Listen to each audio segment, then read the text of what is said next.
Mali, détournement de 8 milliards FCFA d'aide américaine. Détournement de 4 millions et quelques en dollars, ce qui fait 8 milliards et quelques en francs CFA.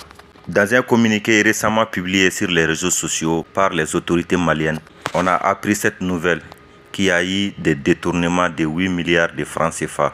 Ces détournements est de la part de certains individus non connus. Comme vous le savez, depuis l'installation du pouvoir actuel du Mali, qui est la transition, a renoncé à beaucoup de partenariats et beaucoup d'aides venant de l'étranger. Pour être souverain, il faut souvent renoncer à certaines aides des étrangers. Mes chers compatriotes, je salue la résilience du peuple malien qui reste digne malgré un contexte économique difficile. Et cette somme qui vient d'être détournée, la question se pose, qui a détourné cette somme? Qui est l'auteur de ces détournements? Suivant cette vidéo, le communiqué du gouvernement malien nous en dira plus. Mali, détournement de 8 milliards FCFA d'aide américaine. Mali, détournement de 8 milliards FCFA d'aide américaine. Le gouvernement malien a exprimé sa surprise et son indignation après la publication, le 15 février dernier, du département de l'efficacité gouvernementale, DOGE, des États-Unis, annonçant l'annulation d'une subvention de 14 millions de dollars, environ 8,8 milliards FCFA, initialement destinée à soutenir la cohésion sociale au Mali. Dans un communiqué daté du 24 février 2025, le ministère des Affaires étrangères et de la coopération internationale du Mali a tenu à clarifier la position du pays sur cette affaire et a dénoncé une fois de plus l'utilisation de l'aide publique au développement comme instrument de déstabilisation. Le gouvernement malien affirme avoir saisi les autorités américaines pour obtenir des explications sur l'annulation de cette subvention, dont l'existence n'avait jusqu'alors pas été officiellement confirmée par les autorités maliennes. Au-delà de l'annulation de cette aide, Bamako dénonce une pratique plus large, qu'elle estime être une tentative d'instrumentalisation de l'aide publique pour affaiblir la souveraineté des États africains. Le communiqué parvenu à APA rappelle que, bien avant la mise en place de la nouvelle administration américaine, le Mali alertait déjà sur ces dérives, qui, selon les autorités de la transition, serviraient notamment à financer des réseaux terroristes opérant au Sahel. Dans cette optique, le gouvernement malien avait déjà pris ses distances avec l'USAID. En effet, depuis 2 ans, Bamako a refusé de signer l'accord quinquennal de subvention d'objectifs de développement avec les États-Unis. Plusieurs projets financés par cette agence américaine, y compris ceux liés à la cohésion sociale, ont été mis en pause par le gouvernement malien, qui exige que toute coopération respecte la souveraineté du pays et les priorités définies par l'État.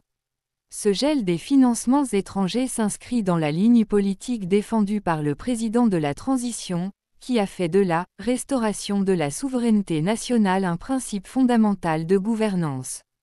Le ministère des Affaires étrangères malien ne se contente pas de dénoncer ces pratiques. Il va plus loin en appelant Washington à engager des poursuites judiciaires contre les responsables de ces détournements de fonds. Selon les autorités maliennes, des sommes destinées au développement du pays auraient été détournées à des fins subversives et contraires aux besoins essentiels des populations. Le communiqué souligne également que le Mali se reconnaît dans la nouvelle orientation des autorités américaines visant à assainir et à humaniser leurs subventions, tout en insistant sur la nécessité de prévenir toute utilisation abusive ou contraire à l'intérêt des États bénéficiaires. Cette déclaration intervient dans un climat diplomatique fragile. Le Mali, dirigé par une transition militaire depuis 2020, a récemment voté contre une résolution de l'ONU sur l'Ukraine, le même jour que l'annonce du DOGE, tout comme la Russie et les États-Unis. Cet épisode marque un nouvel épisode de tension entre Bamako et ses partenaires occidentaux. Engagement en faveur de la paix et de la stabilité, précisant que la coopération internationale doit se faire sur la base du respect mutuel et des intérêts réciproques. Vers une normalisation des relations. Malgré ces tensions, Bamako semble laisser la porte ouverte à un dialogue avec Washington, notamment sur la question des subventions.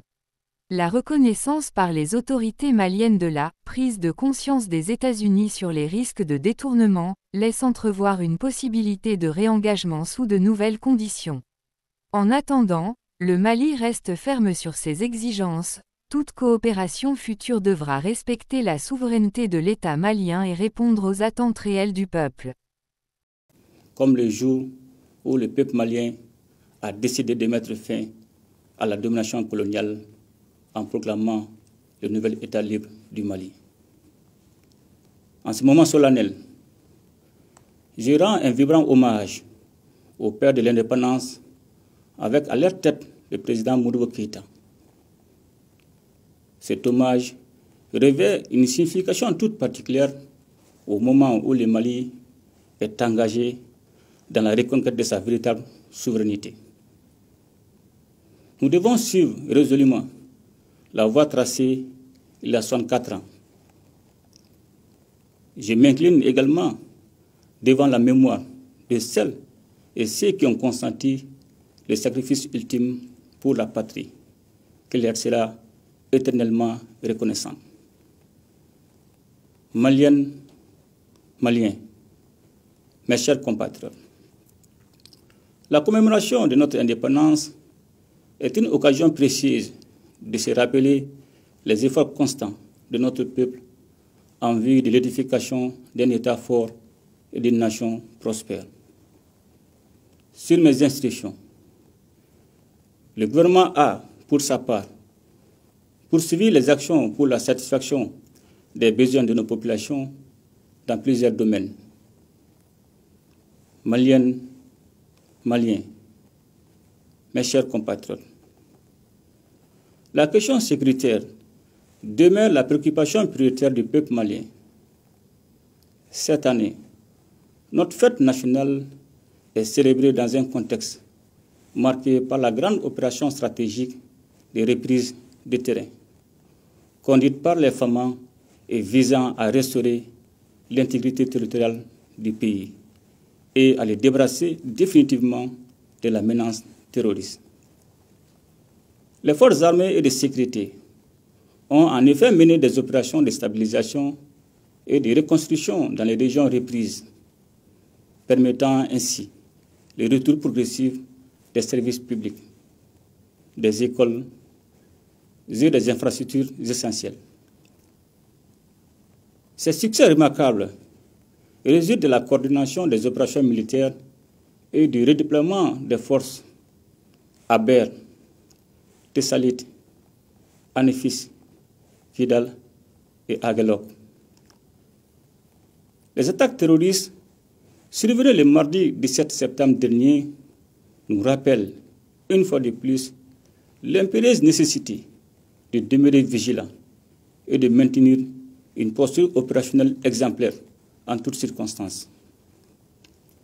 En m'inclinant devant la mémoire des innocents lâchement assassinés lors de cette agression barbare, j'adresse également mes vœux de prompt rétablissement aux blessés et salue le professionnalisme des forces d'intervention. Maliennes, Maliens, mes chers compatriotes, les efforts d'investissement continuent dans le cadre de l'acquisition d'équipements militaires et de réformes pour l'amélioration des conditions de vie et de travail des hommes, afin de renforcer les capacités opérationnelles des forces armées et de sécurité. Par ailleurs, la mutualisation des capacités et le soutien opérationnel dans le cadre de la Confédération des États du Sahel se poursuivent. Maliennes, Maliens, mes chers compatriotes, dans le but de renforcer la confiance entre les citoyens et les institutions, notamment l'institution judiciaire, notre justice s'est largement adaptée au contexte de lutte contre l'impunité avec la création de nouvelles structures. La mise en œuvre de réformes majeures, comme la relecture du Code pénal, du Code de procédure pénale, ainsi que l'adoption par le Conseil des ministres du projet d'ordonnance portant statut de la magistrature, vise à rendre la justice plus efficace, accessible et respectueuse des droits des citoyens. Maliennes, Maliens, mes chers compatriotes, je salue la résilience du peuple malien qui reste digne malgré un contexte économique difficile.